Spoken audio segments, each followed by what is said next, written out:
I died clutching that blanket.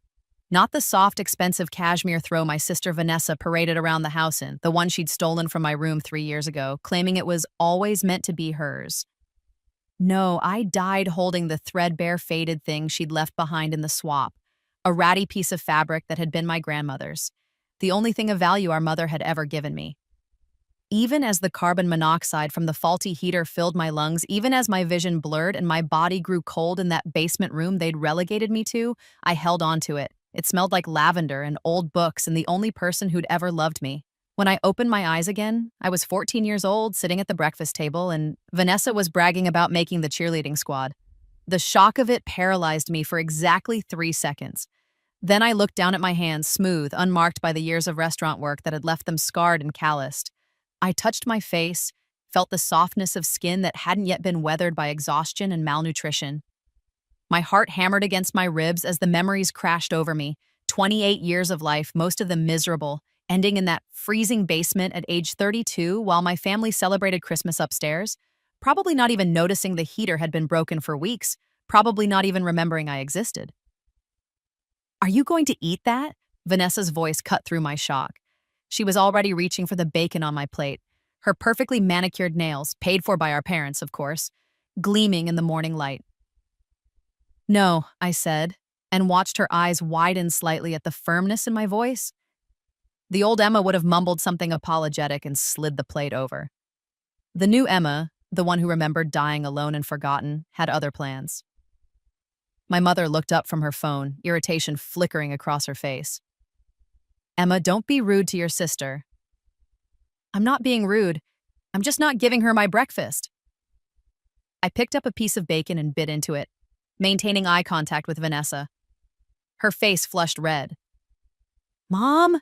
Vanessa whined, but our mother had already returned to scrolling through her social media, documenting her perfect family life for strangers online, while her older daughter's needs went unmet. I finished my breakfast in silence, my mind racing. I was 14 again. Vanessa was 12. I had 18 years of memories from a future that wouldn't happen. Couldn't happen. Not if I had anything to say about it. I knew every betrayal that was coming, every casual cruelty, every moment where my family would choose Vanessa over me, appearances over truth, convenience over love, and I knew exactly when things would get worse. The blanket incident happened when I was 16. Would have happened in my original timeline. Grandmother Clara died when I was 13, leaving me that beautiful cashmere blanket, the one luxury item she'd owned. It was powder blue, soft as clouds, and she'd wrapped me in it every time I visited her tiny apartment, telling me stories about her youth and making me feel like I mattered. The blanket came with a note in her will. "For my Emma, who always listened." In my first life, I'd cherished it. I'd kept it on my bed, wrapped myself in it when the loneliness got too heavy, when my parents forgot my birthday again, or when Vanessa got the lead in the school play I'd auditioned for.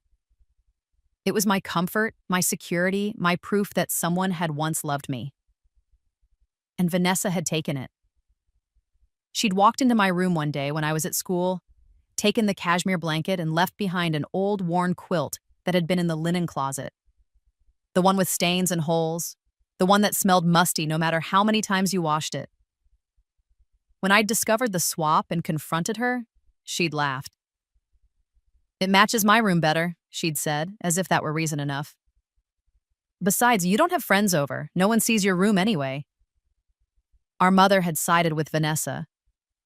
"Don't be so materialistic, Emma. It's just a blanket. Your grandmother would want you to share." But Grandmother Claire's note had said, "For my Emma," not "for my granddaughters." For me.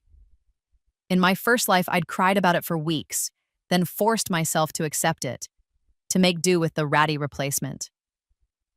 I'd held that torn, faded blanket the night I died, because it was still, in some strange way, connected to the grandmother who'd loved me. It still carried her scent, faintly, underneath the must. This time would be different. This time I had knowledge. I had time. And I had a plan. Let me tell you about my family, about the years that shaped me into the ghost of a girl who died in a basement. My parents, Richard and Melissa Harper, had me when they were young and unprepared. By the time Vanessa came along 2 years later, they'd settled into their careers and their lives. Where I was a complication, Vanessa was a choice. Where I was a reminder of their struggling years, Vanessa represented their success. The favoritism wasn't even subtle. Vanessa got piano lessons, I got hand-me-down books from the library sale. Vanessa got a sweet 16 party with a rented venue. I got taken to dinner at Applebee's with just my parents, where my father spent the whole meal on his phone and my mother critiqued my outfit choices. Vanessa got a car for her 16th birthday. I got a bus pass and lectures about responsibility when I asked if I could use the family car to get to my part-time job. Emma, you need to understand, my mother had said during one of these lectures in my first life, when I was 17 and desperate for any scrap of support. Your sister has opportunities. She's been scouted by colleges for her cheerleading. She needs to focus on her future. You're going to be fine. You're practical. Practical, that was their word for unwanted. Practical meant I should be grateful for the basement room when Vanessa wanted to expand her bedroom into my old space. Practical meant I should take out loans for community college while they saved for Vanessa's university fund. Practical meant I should accept that my needs came last, always, forever. Grandmother Claire had been the only one who saw me, really saw me. She'd been my father's mother, and she'd never forgiven him for the way he treated me. That girl has stars in her eyes, she'd told him once during one of the Sunday visits she insisted on. I'd been 9, reading in the corner while the adults talked, pretending not to listen. You're dimming them, Richard. You and that wife of yours. My father had been furious. The visits had become less frequent after that, though Grandmother Claire still called me every week, still sent me birthday cards with $20 bills tucked inside, still told me I was special. When she died, I'd been devastated. When I learned about the blanket, I'd been grateful. One piece of her, one tangible reminder that I'd been loved. And then Vanessa had taken it. In my first life, that theft had been the beginning of the end. Not because of the blanket itself, but because of what it represented. Even the things meant specifically for me weren't sacred. Even the love of a dead grandmother could be appropriated by Vanessa's endless need for more. After that, I'd stopped fighting. I'd accepted the basement room. I'd worked 3 jobs to pay for community college while living at home, contributing to rent while Vanessa's university was fully funded. I'd watched Vanessa fail out of her expensive school, too many parties, too little discipline, while I graduated with honors from a program no one in my family bothered to attend. The heater in the basement had been broken for 3 months before I died. I'd mentioned it twice. We'll get to it, my father had said, not looking up from his newspaper. He never got to it. Carbon monoxide is odorless. You just get tired, then confused, then you slip away. They found me 2 days after Christmas. I'd missed the family gathering, not that anyone had checked on me during the actual holiday. I'd been alone in the basement for 48 hours before Vanessa came down to look for a pair of shoes she'd stored there and found my body. In the haze of my dying moments, I'd heard her scream. I'd felt a bitter satisfaction that at least she'd be the one to find me, to live with that image. Then everything had gone dark, until I woke up at 14 with a second chance. The first few days after my rebirth were disorienting. I kept expecting to wake up dead, to find that this was some elaborate dream my oxygen-starved brain had conjured in those final moments. But it was real. My body was young and healthy. My grandmother was still alive, would be for another year. I had time. I had to be smart about this. In my first life, I'd been passive, accepting whatever scraps my family threw my way, believing that if I just tried hard enough, was good enough, quiet enough, they'd eventually see my worth. Now I knew better. They would never see me. Not the way I needed them to, but I could see them clearly. And I could plan. The first thing I did was start documenting everything. I bought a journal, used my own money from the small allowance Grandmother Claire sent me, and I began writing down every incident of favoritism, every casual cruelty, every moment where my needs were dismissed in favor of Vanessa's wants. I didn't know exactly how I'd use this information, but I knew I'd need proof eventually. People like my parents were experts at gaslighting, at rewriting history to paint themselves as devoted parents who'd been blindsided by an ungrateful daughter. I wouldn't let them control the narrative this time. The second thing I did was start saving money. Every dollar of my allowance, every gift from Grandmother Claire, every penny I earned from odd jobs, babysitting, tutoring, helping neighbors with yard work, went into a secret account I opened at a bank across town. I told no one about it. In my first life, I'd been careless with money, trusting that my parents would help me when I needed it. That trust had been misplaced. This time, I'd build my own safety net. The third thing I did was focus on school with laser precision. I'd been a good student in my first life, but not exceptional. I'd let Vanessa's constant social drama and my parents' indifference drain my energy. This time, I poured everything into my grades, my extracurriculars, my college applications. I joined the debate team, the science club, the academic decathlon. I tutored other students for extra money and for the teacher recommendations I'd need later. "You're certainly studious lately," my mother observed one evening, 4 months into my new life. We were at dinner, one of the rare occasions when the whole family ate together. Vanessa was talking about some boy she liked, and I was reviewing flashcards. "Is this about college? Because you know we can only afford to send one of you to a good school, and Vanessa—" "I'll get scholarships," I interrupted, not looking up from my cards. "Don't worry about it." "Well, that's practical," my father said, and I heard the approval in his voice. Approval for not being a burden, not for my ambition or my hard work. It stung less than it had in my first life. I was immunized against their indifference now, inoculated by death and rebirth.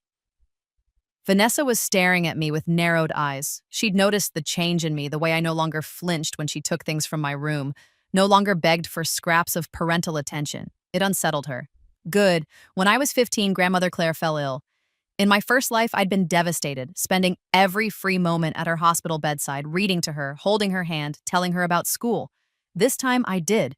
The same, but I also did something different. I talked to her about the future.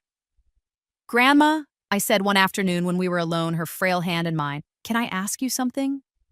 "Anything, sweetheart." Did you know about how Mom and Dad treat me?" Her eyes filled with tears. "I knew. I tried, Emma.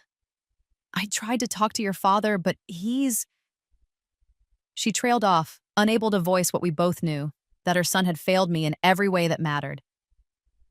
"I'm going to be okay," I told her, squeezing her hand. "I'm going to make something of myself. I'm going to get out."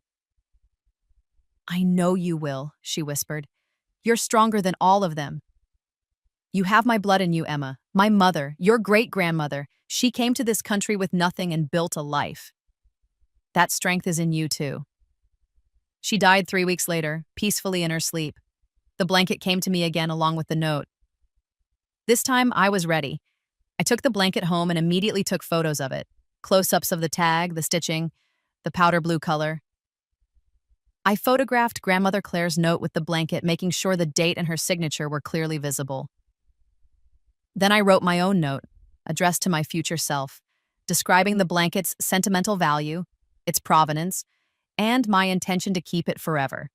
I dated it, signed it, and tucked it away with all my other documentation. Then I hid the real blanket. I'd learned in my first life that nothing in my room was safe from Vanessa's acquisitive gaze. She went through my things regularly, taking what she wanted, justifying it with whatever excuse came to mind. This time, I wouldn't give her the chance. I bought a cheap storage unit across town using my saved money, the kind you could rent month to month with cash, no questions asked. I put the blanket there along with other valuables, jewelry from Grandmother Claire, photo albums, important documents. The things that mattered to me, the things I wouldn't let Vanessa destroy or steal, went into that storage unit. In place of the cashmere blanket, I put a similar-looking throw on my bed, one I'd found at a thrift store for $10. It was the same powder blue color, similar texture, but cheaper quality. To a casual observer, it would pass. I waited for Vanessa to take the bait. It happened on a Saturday morning, 6 months after Grandmother Claire's death. I was at a debate tournament. I'd made sure to sign up for an all-day event that would keep me out of the house.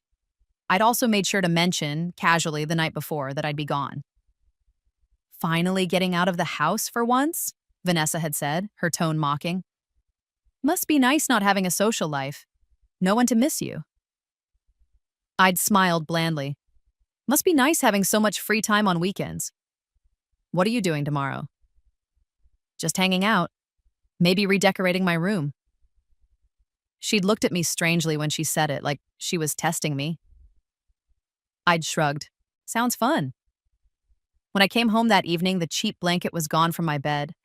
In its place was the old torn quilt, the same one from my first life, stained and musty. I stood in my doorway looking at it and felt a fierce satisfaction bloom in my chest. She'd done it. She'd taken the bait. I walked to Vanessa's room. The door was open. She was always careless about that, confident that no one would dare enter her space uninvited. The blanket was draped artfully over her bed, catching the afternoon light from her window. "Oh," I said from the doorway, "that's where my blanket went." Vanessa spun around, startled. Then her expression hardened. "It's mine now. It matches my room better anyway." That was Grandmother Claire's blanket. She left it to me specifically. And she's dead. She doesn't care. Besides, you have that quilt. That's good enough for you. "Mom," I called, keeping my voice level. "Can you come here?" Our mother appeared in the hallway, irritated at being summoned. "What is it? I'm on a call with the HOA. Vanessa took Grandmother's blanket from my room." My mother glanced between us, her expression already settling into familiar lines of exasperation. "Emma, don't be dramatic. It's just a blanket." "It was specifically left to me in Grandma's will." "Your grandmother wanted you to share," my mother said. The same line from my first life, the script never changing. "Don't be selfish." The note said for my Emma, not for my granddaughters. I kept my voice calm, factual. Vanessa took it without asking and left me with an old quilt. "The quilt is fine," Vanessa snapped. "Stop being such a baby about it." I looked at my mother. "So, she can just take things that were specifically left to me?" "Emma, I don't have time for this sibling squabbling. Work it out between yourselves." She turned to leave. "Okay," I said, I'll remember that." Something in my tone made her pause and look back at me, her eyes narrowing. But I just smiled and went back to my room. This was the moment, I realized, standing in my basement room with the torn quilt on my bed, where my first life's trajectory had been sealed. The moment I'd accepted that nothing was mine, that I had no rights in this house, that I would always come second, but I wasn't accepting it, not this time. Let me explain what that blanket represented to Vanessa. It wasn't about the comfort or even the beauty of it, though she certainly enjoyed those aspects. It was about power. Taking something that was mine, something with sentimental value, and claiming it as hers, that was how Vanessa asserted dominance. It was a pattern that would continue in my first life. She'd borrow my clothes without asking and return them damaged. She'd tell my friends embarrassing stories about me at parties. She'd apply to the same colleges as me just to make sure our parents' financial support went to her applications and not mine. The blanket was symbolic. By taking it and by my parents allowing her to take it, the family structure crystallized. Vanessa's wants would always supersede my needs. My feelings, my boundaries, my autonomy were all secondary to keeping Vanessa happy. In my first life, I'd internalized this. I'd become smaller and smaller, taking up less space, asking for less, expecting less, until I'd literally faded from their awareness, until I'd died alone in a basement while they celebrated upstairs. Not this time. Over the next 2 years, I executed my plan with patient precision. I continued to excel academically, graduating as valedictorian of my high school class. I applied to universities across the country, schools that offered full scholarships to students with my grades and test scores. I won competitions, earned awards, built a resume that would have made Grandmother Claire proud. And I watched Vanessa. She continued her pattern from my first life. Initial success followed by slow decline. She made the cheerleading squad, became popular, dated the right boys. But her grades slipped. She got caught drinking at parties. She was suspended once for cheating on a test, though my parents somehow got that removed from her record through a generous donation to the school. "Emma, can you help your sister with her homework?" my mother would ask, and I'd refuse. "I have my own work to do." "Don't be selfish. Vanessa has cheerleading practice and doesn't have as much time as you."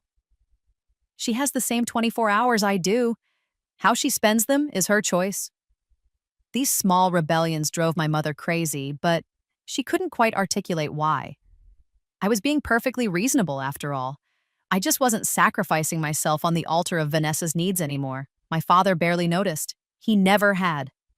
When college acceptance letters arrived, I got into every school I applied to, most with full-ride scholarships. Vanessa got into her safety schools only, and even those were conditional on her improving her grades. Emma got into Stanford. I overheard my mother telling someone on the phone, her voice flat and confused, as if she couldn't quite process this information. Full scholarship. We didn't even know she'd applied. I chose Stanford. It was across the country, as far from my family as I could get while staying in the continental US.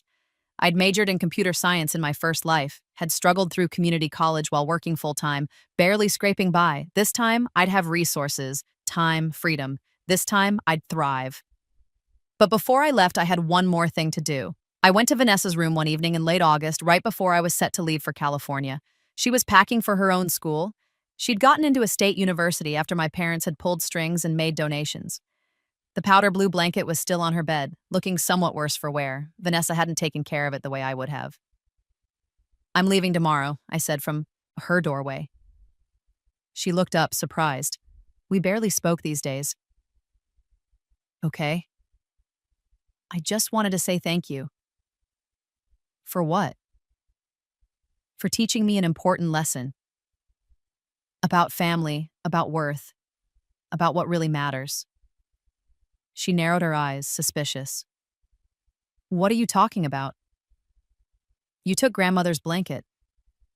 Mom and Dad let you keep it. You all taught me that nothing is sacred, that I can't trust any of you, that I need to rely only on myself." I smiled. It was a valuable lesson, probably the most valuable thing any of you ever gave me. "Are you being weird or are you trying to be deep?" Vanessa scoffed. "Either way, it's annoying. Can you leave?" "I'm busy." "Enjoy the blanket, Vanessa. Take good care of it." I turned to go, then paused. "Oh, and that's not actually grandmother's blanket. That's a $12 throw I got from Goodwill. I hid the real one before you could take it. But the fact that you took even the fake one, the fact that Mom and Dad let you, told me everything I needed to know." I left her there, sputtering, and went downstairs. My mother was in the kitchen. "I'm leaving early tomorrow morning," I told her. "My flight is at 6. "Do you need a ride to the airport?" "No, I've arranged an Uber." She nodded, distracted. "Well, good luck at Stanford. Make sure you call sometimes."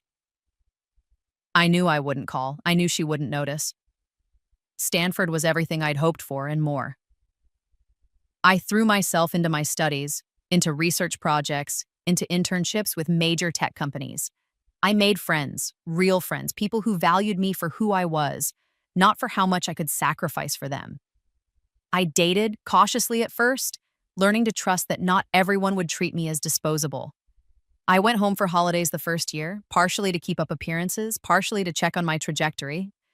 Vanessa was struggling at her university, just as she had in my first life. She'd already changed majors twice and was on academic probation. My parents were stressed about money. They'd overextended themselves financing her lifestyle and were facing the reality that she might not graduate at all. "Emma, you're doing so well at Stanford," my mother said over Thanksgiving dinner, her tone almost accusatory. "Your father and I were wondering if you might contribute to Vanessa's tuition.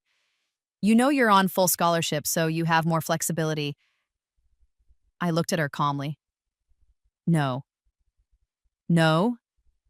No, my scholarship covers tuition, but I still have living expenses, books, and my own future to plan for. Vanessa's education is your responsibility, not mine." "But she's your sister," my father interjected, speaking up for the first time all evening. "Family helps family." "Does it?" I asked quietly. "That's interesting, because when I needed help, when I asked for anything, the answer was always that I needed to be practical, to make do, to not be a burden.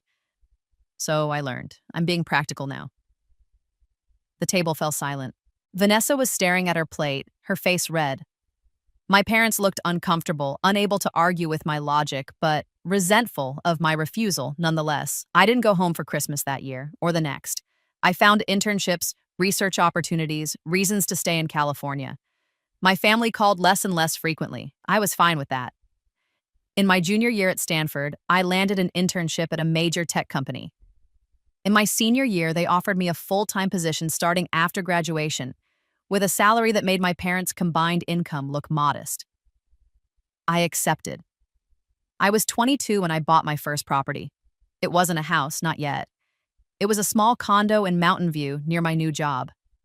1 bedroom, 1 bathroom, but it was mine. Completely, utterly mine. I'd saved my internship money, invested wisely using everything I'd learned in my first life, and had enough for a down payment. The day I got the keys, I sat on the floor of my empty condo and cried. Not sad tears, tears of relief, of triumph, of vindication. I'd done it. I'd built a life. I'd made myself safe. And I'd done it all without them. By the time I was 25, I'd been promoted twice and was leading a team at my company. I bought a house, a real house, 3 bedrooms, a yard, in a nice neighborhood. I furnished it carefully, choosing each piece deliberately. Everything in it was mine, chosen by me, reflecting my taste. And I bought a blanket. A beautiful, expensive cashmere throw in powder blue, softer and more luxurious than Grandmother Claire's had ever been. I kept it on my couch, and every time I wrapped myself in it, I thought about how far I'd come. I didn't hear much from my family during these years. Brief phone calls on birthdays and holidays, awkward exchanges of information with no real substance. My mother would occasionally send emails with photos of Vanessa at her graduation. She'd finally finished college after 6 years. Vanessa at various social events. Vanessa with a boyfriend. I never sent photos back. Let them wonder. Then one day when I was 27, I got a call from Vanessa. Not our parents, Vanessa herself. I almost didn't answer, but curiosity got the better of me. Emma? Her voice sounded strained. It's Vanessa. I know, what do you want? I need help. Of course she did. What kind of help? Financial help. I'm in debt. Credit cards, student loans, car payments. I can't keep up. Mom and Dad are tapped out. They're actually underwater on the house. I didn't know who else to call. I sat back in my home office chair, looking out at my yard, where I'd planted a garden that spring. How much debt? 80,000. I whistled. That's a lot. How did you manage that? Does it matter? Her voice turned defensive. I'm your sister. I need help. You're right. It doesn't matter. And no. No? No, I'm not going to bail you out of debt you created through your own poor decisions. Figure it out yourself. That's what I had to do. You had scholarships. You had it easy. I laughed, actually laughed. I had scholarships because I worked my ass off for them. I had it easy? Vanessa, I lived in a basement. You took my dead grandmother's blanket and our parents sided with you. You got every advantage, every opportunity, every dollar of support, and you squandered all of it. That's not my problem to fix. You're so selfish, she screamed. You always have been. Mom was right about you. Probably, but I'm selfish with my own money, my own life, my own peace. You were selfish with other people's resources and affection. There's a difference. I paused. Don't call me again unless it's an emergency. And debt from your own bad choices doesn't count as an emergency. I hung up. She didn't call again, but my mother did 6 months later. Emma, we need to talk about Vanessa. No, we don't. She's struggling. She's been diagnosed with depression. She's living with us again because she lost her apartment. Your father and I are getting older and we can't support her forever. As her sister, I'm going to stop you right there, I said, cutting her off. I don't owe Vanessa anything. I didn't create her problems. I'm not responsible for fixing them. You and Dad made your choices about how to raise us, how to allocate your resources and attention. Those choices had consequences. These are them. How can you be so cold? She's your sister. She stopped being my sister when she stole from me and you let her. She stopped being my sister through 1,000 small cruelties that you enabled and encouraged. You taught her that she could take whatever she wanted from me, that my boundaries didn't matter, that I existed to serve her needs. Well, she can't take from me anymore. I'm beyond your reach. We gave you everything. You gave me nothing that mattered, but that's okay. I gave myself everything I needed. Now, if you'll excuse me, I have actual family to attend to. I wasn't lying. I'd started dating Marcus seriously, and his family was warm, functional, and kind. They treated me like I mattered. Goodbye, Mom. I blocked their numbers after that. All of them. I changed my email, locked down my social media, made myself unreachable. The relief was immediate and profound. I was 30 years old when I got married. Marcus came from a big, loving family who welcomed me with open arms. His mother cried when she met me, hugged me tight, and whispered, "I'm so glad he found you." His father taught me to garden, shared his woodworking hobby with me, treated me like the daughter he'd always wanted. At my wedding, when they asked about my family, I said simply, "They couldn't make it."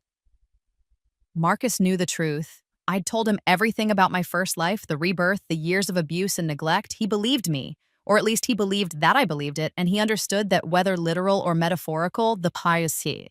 Truth was that my family had failed me. "You have us now," his mother said, squeezing my hand. "Yep, you'll always have us."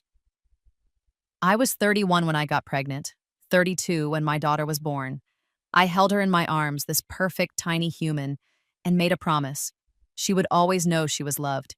She would always know she was wanted. She would never question her worth. I named her Claire. It was around this time that my past caught up with me, or rather, I went looking for it. I hired a private investigator, curious about what had happened to my family in the years since I'd cut them off. The report came back detailed and damning. My parents had filed for bankruptcy 2 years prior. They'd lost the house, the one I'd lived in, the one with the basement where I'd died in my first life. They were renting a small apartment now, both working past at retirement age to make ends meet. Vanessa was still living with them. She was 30 years old, unemployed, and from what the investigator could determine, had burned through every opportunity she'd ever been given. She'd been fired from multiple jobs for poor performance or attendance. She'd cycled through relationships that all ended badly.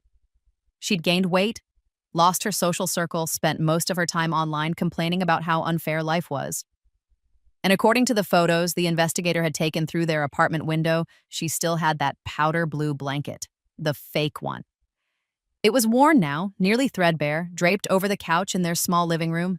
She'd kept it. After everything, after all these years, she'd kept the symbol of what she'd taken from me. Except it wasn't even real. It was a cheap imitation, just like the life she'd built for herself. The irony was exquisite. I looked at the photos spread across my desk. My parents looking older and diminished, Vanessa looking bitter and defeated, that blanket a faded remnant of better days. I felt nothing. No satisfaction, no pity, no anger. Just a distant recognition that these people had once had power over me, and now they had none. "Are you okay?" Marcus asked, coming into my office with Claire on his hip. Our daughter was babbling, reaching for me with chubby hands. I took her, held her close, breathed in her baby smell. "I'm perfect." And I was. But the story doesn't end there. It never really ends, does it? The past has a way of reaching into the present, especially when you've left loose threads dangling. When I was 34, I got a call at my office. My assistant, knowing I didn't take calls from family, almost didn't put it through. But the woman on the line wasn't from my immediate family. "Ms. Harper, this is Sarah Chen. I'm a social worker with County Adult Protective Services. I'm calling about Richard and Melissa Harper. They've listed you as next of kin." My blood ran cold. "What happened?" "They were both hospitalized last week. Your father had a heart attack. Your mother had a stroke. They're stable now, but they require significant ongoing care. There's also the matter of your sister, Vanessa. She's been living with them and is unable to care for herself independently. We need to discuss care arrangements and financial support. No, I said flatly. I'm sorry? No, I'm not arranging care. I'm not providing financial support. I'm not taking responsibility for any of them. We've been estranged for over a decade. They made their choices. I've made mine. Ms. Harper, I understand family relationships can be complicated, but these are your parents. These are the people who gave birth to me and then spent my entire childhood treating me as an afterthought while doting on their younger daughter. These are the people who allowed that daughter to steal from me, to belittle me, to make my life miserable. These are the people who let me live in a basement with a broken heater. I stopped, realizing I was referencing my first life, not this one. But the emotion was real. They made their choices. I don't owe them my resources or my peace of mind. There was a long pause. I see. Well, I'm required to inform you that without family support, they'll likely end up in state-funded facilities. Your sister as well. That's what those facilities are for, people who have no one else. They have you. No, I said quietly. They don't. They never did. They had a daughter named Emma, and they threw her away like garbage. I'm someone else now, someone they can't hurt anymore. I hung up and sat at my desk, shaking. Marcus found me there an hour later. They want me to take care of them, I told him. After everything, they want me to swoop in and save them. He pulled me into his arms. What do you want to do? Nothing. I want to do absolutely nothing. Then do nothing. The social worker made me feel like a monster. You're not a monster. You're someone who survived a monstrous childhood and built a beautiful life despite it. You don't owe your abusers anything, Emma. Not even kindness. He was right. I knew he was right. But guilt is insidious, especially when it's been programmed into you from childhood. I compromised with myself. I hired a lawyer to handle any legal matters that might arise from my parents' situation, making it clear that I would not be providing direct care or financial support, but ensuring that the state handled their cases appropriately. I made sure Vanessa was assessed for disability benefits if she qualified. I did the minimum required by law and conscience and not one thing more. And then I moved on. My daughter grew. Marcus and I had a son 2 years after Claire. We bought a bigger house, one with enough rooms for everyone to have their own space, enough yard for a playset and a vegetable garden. I decorated it with care, filled it with warmth and laughter and love. Every corner of it was intentional, every choice mine. I had a guest room that I kept pristine, soft sheets, good pillows, closet space. Friends stayed there. Marcus's family stayed there during holidays. Sometimes it stayed empty, and that was fine too. It existed as possibility, as welcome, as proof that I had abundance to share with people I chose. I bought blankets too, so many blankets. Cashmere throws in every color, soft quilts from local artisans, weighted blankets for anxiety relief, electric blankets for cold nights. My house was full of them, draped over couches and chairs, folded in cupboards, always available. Marcus teased me about my blanket collection. Compensating for something? He asked once, grinning. Maybe, I said. Or maybe I just really like blankets. The truth was more complex. Every blanket I bought, every soft, beautiful, expensive blanket was a small act of reclamation. I had been denied comfort once. Not anymore. Never again. Claire grew into a confident, happy child. She knew she was loved, told me so freely, unprompted, in the way children do when love is their default state. My son, David, was equally secure, equally sure of his place in our family. Mommy, why don't we see Grandma and Grandpa Harper? Claire asked once, when she was 7 and starting to notice that Marcus's parents visited, but mine didn't. I knelt down to her level, choosing my words carefully. Sometimes grown-ups have disagreements that can't be fixed. My parents and I are like that. But you have so many people who love you. Daddy, me, Grandma, and Grandpa Chen, Aunt Lisa, Uncle James. You're surrounded by love, sweetheart. That's what matters. Okay, she said simply and went back to playing. For her, it was that easy. She'd never known deprivation, never questioned her worth. She couldn't conceive of a parent who didn't cherish their child. I'd made sure of that. When I was 38, the call came that I'd been half expecting for years. My mother was dead, stroke complications. My father had died 6 months earlier, heart failure. Vanessa was in a state-funded group home where she'd apparently been for the past 3 years. The lawyer handling their estate, such as it was, needed to speak with me about final arrangements and debts. There's no money, he told me over the phone. The estate is actually underwater. They had some life insurance, but it barely covered the funeral costs. Your sister has been appointed a state guardian since she's been deemed unable to manage her own affairs. I'm calling because there are some personal effects, and you're listed as next of kin for those. What kind of personal effects? Photo albums, some jewelry, household items. Nothing valuable.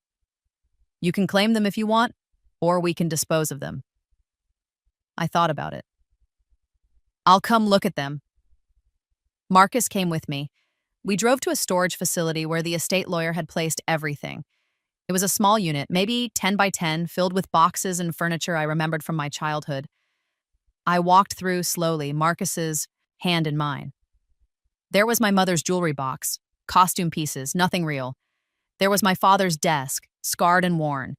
There were photo albums I opened to find pictures of Vanessa at every age, every milestone documented. I appeared occasionally in the background, an afterthought even in the family photos.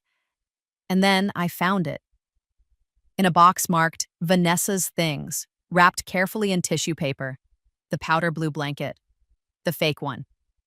The $12 Goodwill throw that Vanessa had stolen all those years ago, thinking it was grandmother Claire's precious gift. It was in terrible shape now. The fabric was pilled and worn thin in places. The color had faded to something between blue and gray. It had been washed so many times that it felt rough instead of soft. But it had been carefully packed, as if it were precious. She'd kept it. Through all the years, all the moves, all the failures and disappointments, Vanessa had kept this blanket. My blanket.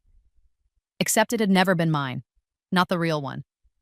She'd stolen a symbol, a fake, and clutched it like a treasure while her life fell apart around her.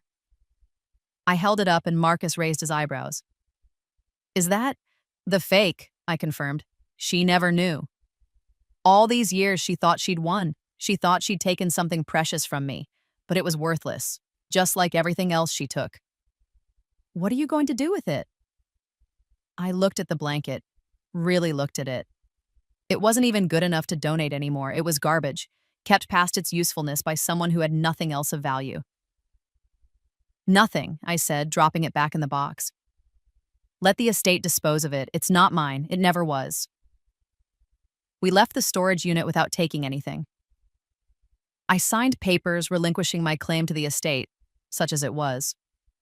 The lawyer seemed surprised. Most people want something, he said, some memento of their parents. I already have what I need, I told him. Thank you for handling this. In the car on the way home, Marcus asked, Do you want to visit your sister? I thought about it. Vanessa was in a group home, her life reduced to whatever the state provided. She'd gone from being the golden child, the one with every advantage, to being completely dependent on government assistance. The trajectory was almost too perfect, too poetic. No, I said finally, but there's nothing there for me. She made her choices. I made mine. We're strangers who happen to share DNA. No regrets? I thought about my first life, about dying alone in that basement clutching a torn blanket, about the years of neglect and dismissal and casual cruelty. Then I thought about my current life, my home, my husband, my children, my career, the softness and warmth I'd built for myself. No regrets, I said. Except maybe that I didn't die sooner in that first life so I could get to this one faster. Marcus squeezed my hand. He understood, he always did. We drove home, back to our house full of light and love and blankets. Claire and David came running when we walked in, demanding attention, spilling over with stories from their day with the babysitter. I scooped them up, one in each arm, and buried my face in their hair. "Mommy, you're squishing us." Claire giggled. "Sorry, baby, I just really love you." "We love you too," David said. "Can we have pizza for dinner?" "Absolutely," I said. "Pizza sounds perfect." That night, after the kids were in bed, I sat in my living room with Marcus. We were on the couch, wrapped together under one of my many blankets, this one a beautiful merino wool throw in deep emerald green. The house was quiet, peaceful. "You know what the best revenge is?" I asked Marcus. "What's that?" "Not needing it," I said. For years, I thought I wanted revenge. I wanted them to see what they'd lost, to regret how they'd treated me, to suffer the way I'd suffered. But the truth is, their suffering doesn't make me any happier. Their regret doesn't heal my wounds. Their loss doesn't fill my cup. So what does? I gestured around us. This. The life I built, the family I chose, the safety and comfort I created for myself. They can't touch this. They can't take it. They're not even relevant to it. I won. You did, Marcus agreed. You absolutely did. The real grandmother Claire's blanket, the actual cashmere one, was still in that storage unit I'd rented at 17. I'd kept the unit all these years, partly because it had become a time capsule of my old life, partly because I'd never quite been ready to deal with it. The next weekend, I went to claim it. The storage unit was exactly as I'd left it 15 years ago. The blanket was in a sealed plastic container, protected from dust and moisture. I opened it carefully and pulled out the powder blue cashmere, and it was just as soft and beautiful as I remembered. More so, maybe, because now I could appreciate it without the taint of family trauma. I brought it home and washed it gently by hand, hung it to dry in the sunshine of my backyard. When it was ready, I folded it carefully and put it on Claire's bed. Grandma Claire, your great-great-grandmother, wanted you to have this, I told my daughter that night at bedtime. She was a wonderful woman who loved me very much. She would have loved you too. Claire touched the blanket reverently. It's so soft. It is. She had it for a very long time, and she gave it to me, and now I'm giving it to you. That's how family is supposed to work. Love passed down through generations. I love it, Mommy. I'll take good care of it. I know you will, sweetheart. I tucked her in, kissed her forehead, and turned out the light. In the hallway, I leaned against the wall and cried quiet, healing tears. The blanket had made it home, the real one, the one that mattered, and it was wrapped around a little girl who would never doubt that she was loved, who would never have to fight for scraps of affection or basic dignity. I'd broken the cycle. I'd saved not just myself, but the next generation. That was worth more than any revenge could ever be. The years that followed were good ones, not perfect, because life never is, but fundamentally good. I continued to advance in my career, eventually becoming a senior vice president at my company. Marcus's architectural firm grew and thrived. Our kids excelled in school, made friends, tried new activities. We took family vacations, celebrated holidays, created traditions. And I bought blankets, always blankets. It became a running joke among our friends, something they teased me about lovingly. Emma and her blankets, they'd say, shaking their heads with affection.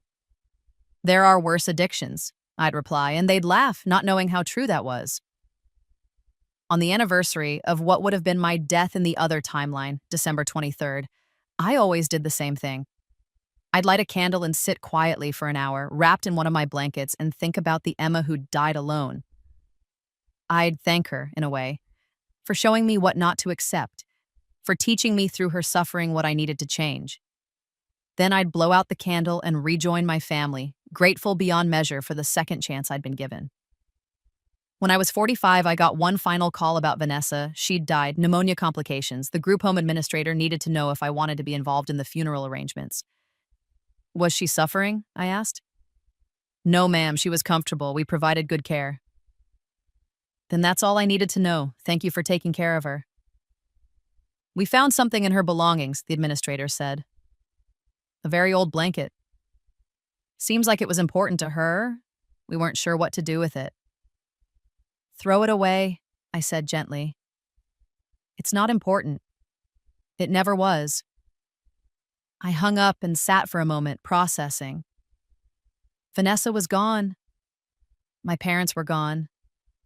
I was the last one left from that original family unit, the last Harper. Except I wasn't a Harper anymore. I was a Chen now, had been for 13 years. I was Marcus's wife, Claire, and David's mother, part of a family that functioned with love and respect and basic human decency. The Harper family, that toxic, dysfunctional unit that had caused so much pain, was extinct. And I felt relief. Pure, uncomplicated relief. That night, I gathered my family in the living room. I need to tell you all something, I said. Marcus looked concerned. The kids looked curious. My birth family is all gone now, I said, and I want you to know that you're my real family. You're the people who matter. You're the ones who showed me what family actually means. I looked at Claire and David. And I want you both to understand, you never have to maintain relationships with people who hurt you, even if they're family. Blood doesn't obligate you to accept abuse. You always have the right to walk away. Are you okay, Mom? Claire asked, ever perceptive at 13. I'm better than okay, sweetheart. I'm free. We had a group hug, the four of us tangled together on the couch under, appropriately, a pile of blankets. My family, my choice, my life. Later that night, after everyone else was asleep, I went to my home office and pulled out the journal I'd kept since I was 14 in this life. Page after page of documentation of small cruelties and casual neglect, of patterns of abuse I'd recorded to ensure I'd never gaslight myself into thinking it wasn't that bad. I didn't need it anymore.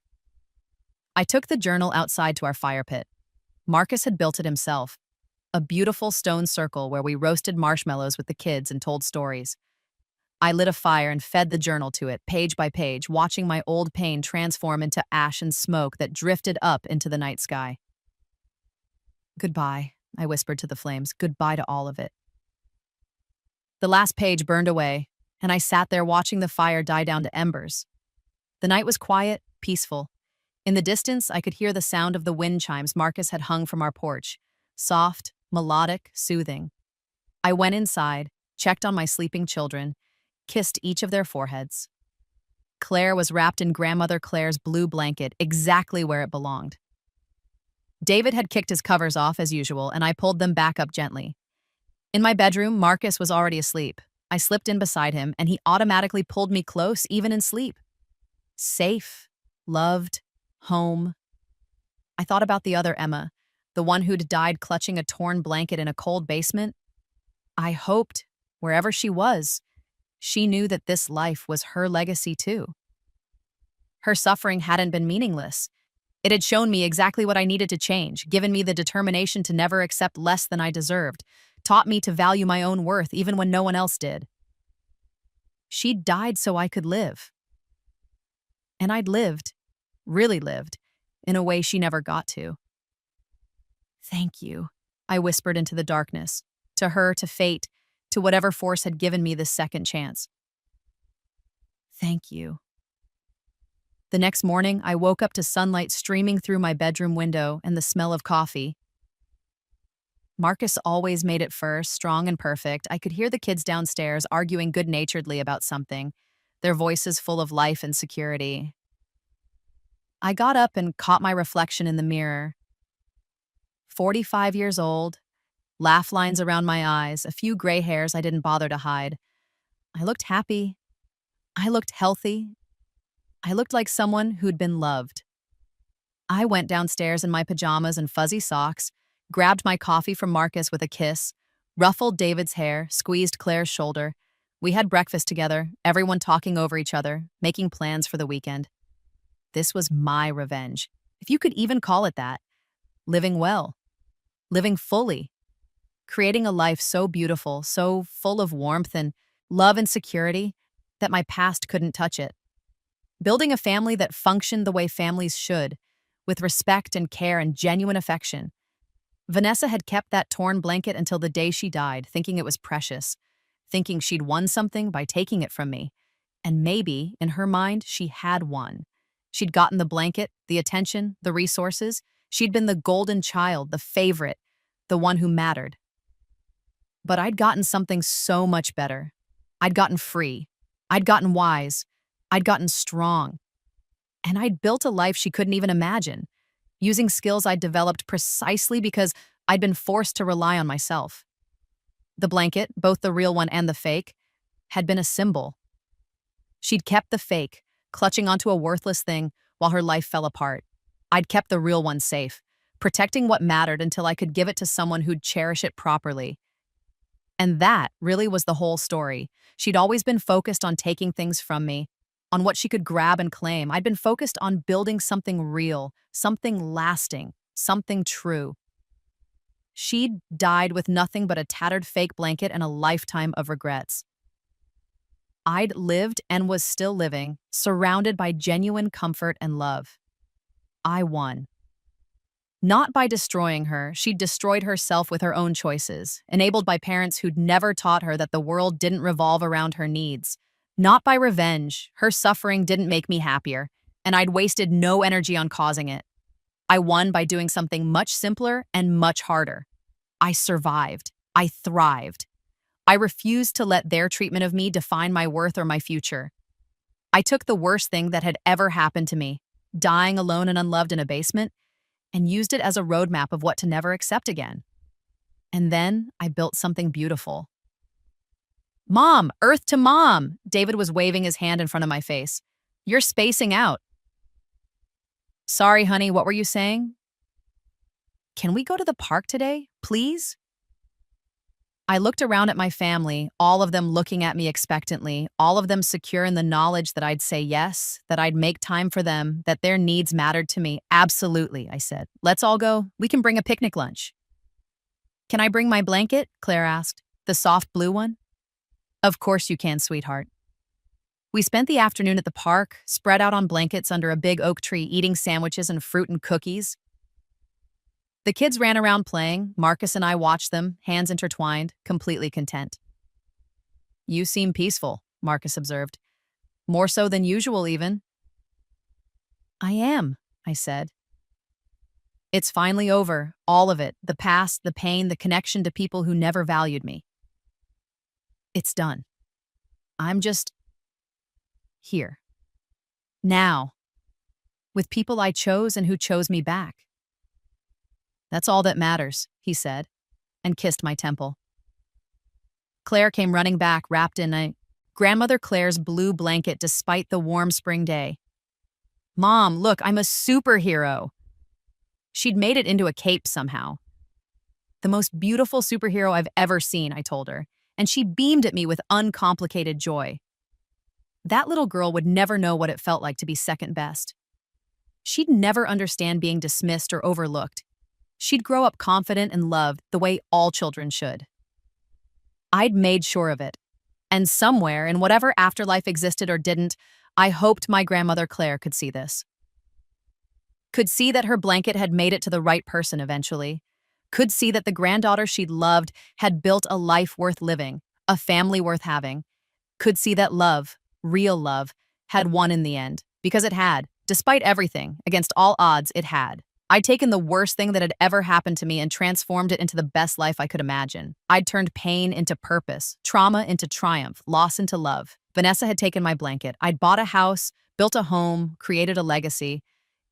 And she'd kept that torn blanket until the very end, never knowing it was worthless, never understanding that the real treasure had been within her reach all along, the ability to be loved, to be kind, to build something meaningful. She'd died with nothing. I'd lived with everything. That was my revenge. That was my victory. That was my story. And I wrapped myself in it, warm, soft, and absolutely, completely mine, every single day.